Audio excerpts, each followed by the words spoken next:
Hello guys! Good day! Testing tayo ngayon Connex Barrel 022.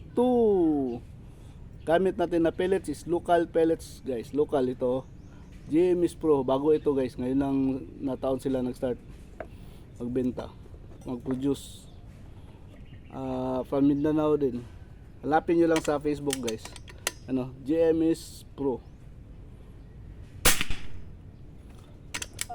Tira tayo target 16 to 20.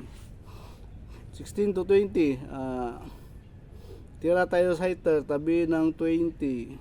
16.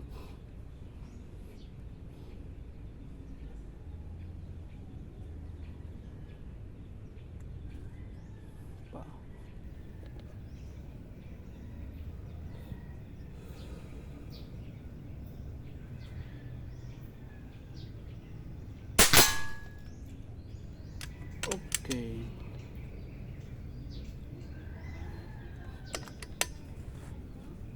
This ang sighter. Tira tayo number 16.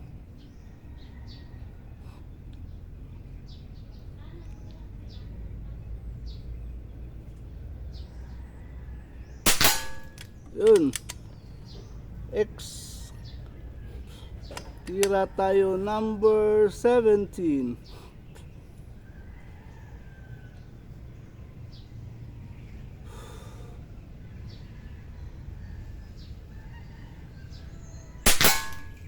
Uy, bumaba. Yun.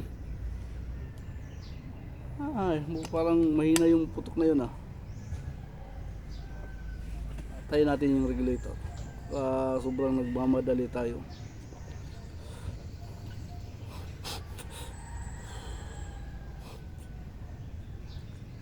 Number 18.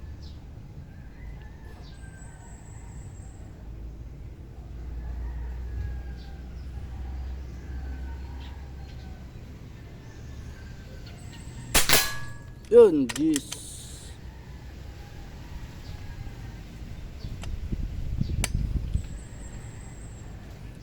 Lumakas na ang hangin guys.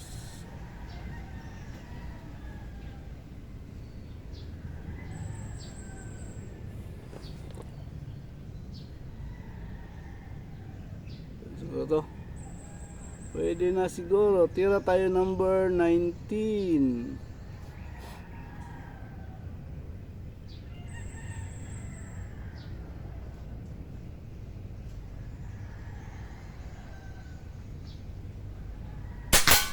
Yun, X.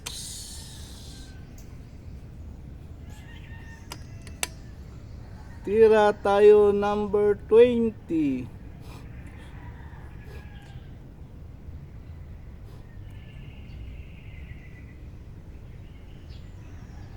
Makas na naman ang hangin. Antok muna, tulog muna tayo guys. Ito palang unit ko guys. Ang gamit ko na regulator is Taiwan. So di siya pwede madaliin. To, black disc, yung itim na bilbil. Kailangan talaga mga 15 to 20 seconds bago iputok kasi para gumana yung regulator. Tira tayo number 20.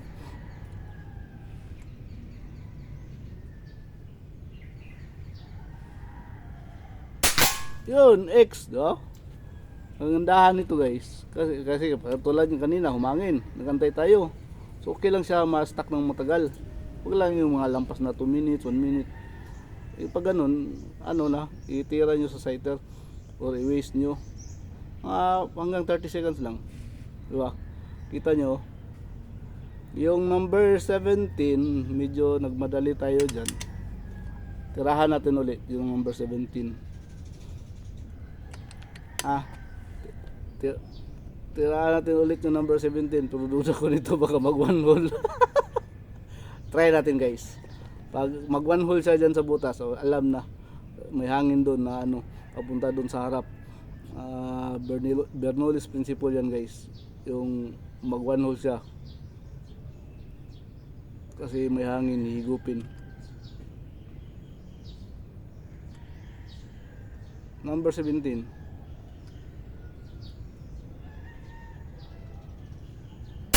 Yun. Gis. Buti hindi hinigop. So ito guys yung barrel natin na ginamit, Konex 022 19.5 inches din kay Sir Mark. Ito Sir Mark. Ito yung, tapos ito yung pellets na ginamit natin. Ito GMS Pro. Ayun oh. Yun oh. Baka yung maker nito baka mabigyan tayo ng kahit hindi man lang tayo maka-discount, mabigyan lang tayo ng priority sa pagbili kasi libre na yung commercial. Priority lang na pag may order is mabigyan na agad ako para magamit. Hello Sir Ken, baka naman. Mabait yan na tao guys si Sir Ken. Mabait na tao. Ito yung pellets niya oh. Commercial ko na Sir Ken yung pellets mo. Saan yun? Ito parang GSB din siya na yung ulo niya kahawig ng Magic Beans, tapos yung skirt lang GSB yung skirt niya. Normal, meron talaga mga yupi, normal yan guys kasi sa handling. Tapos ito guys oh, yung barrel na ginamit natin, ayun 022, magpakita ka. Ayun, hindi mo zoom, ayun yan 022 yan guys, 22 Konex 022. Klaro na ba? Klaro na. Ito pa rin unit natin. Wala tayong barrel tuner guys naka floating lang, lampas pa nga yung tangke kasi 19.5 inches lang tayo. Tapos same pa rin nakalimutan na naman natin ilagay yung long tape natin, pero 28 meters pa rin tayo, hindi naman imisa natin. Ito yung palatandaan guys yung poste natin sa ubas, 28 meters tayo guys, hindi 25. So yung tira natin possible na gaganda pa yun pag 25 na lang. So kayo na bahala guys. Ang sa akin is ma-review ko sa 25 para maging satisfied talaga yung magiging customer ko. So puntahan natin guys yung tira natin sa guys, 28 meters guys, 16 to 20 16 to 20 Konex barrel 022. Ito yung natin guys. Ayan yung camera natin sa harap, nag-record sa target. Hindi klaro. Ayun. Tumatakbo pa yung oras guys. So patayin natin para hindi aksaya ng memory. Okay. Tapos ito yung tira natin guys. Konex 022. Sighter tayo. Pag sighter natin guys, pala siya. Hindi talaga dead center. Kaya hindi na ako nag-adjust sa turret kasi mababaliw yung scope. Nag-compensate lang ako. Adjust kaunti. So ito na siya. X. Tapos nag-CT tayo, nag-9 tayo sa 17. Tuloy tayo sa number 18, nag-10, nag-10, tapos number 19, nag-10 din, tapos sa 20, nag-X.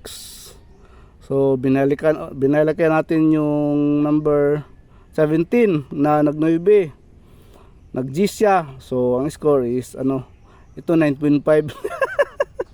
9.5 again. Pero ang kagandahan nito guys, yung testing natin is 28 meters, hindi tayo 25. So ito na gaganda ba to guys sa sa 25 meters. I-tuning nyo lang, di ba? Tapos pili din ng mga pili din ng pellets talaga, yung mga UP sa skirt, sa head size. Okay. Pellets natin again is GMS Pro by Sir Kent. sa taga Tupi guys, Tupi. Mindanao din, South Cotabato. South Cotabato ata yung Tupi. Di kasi ako familiar. Basta malapit sa between ng Jinsan at saka Marbel. Okay. Thank you guys.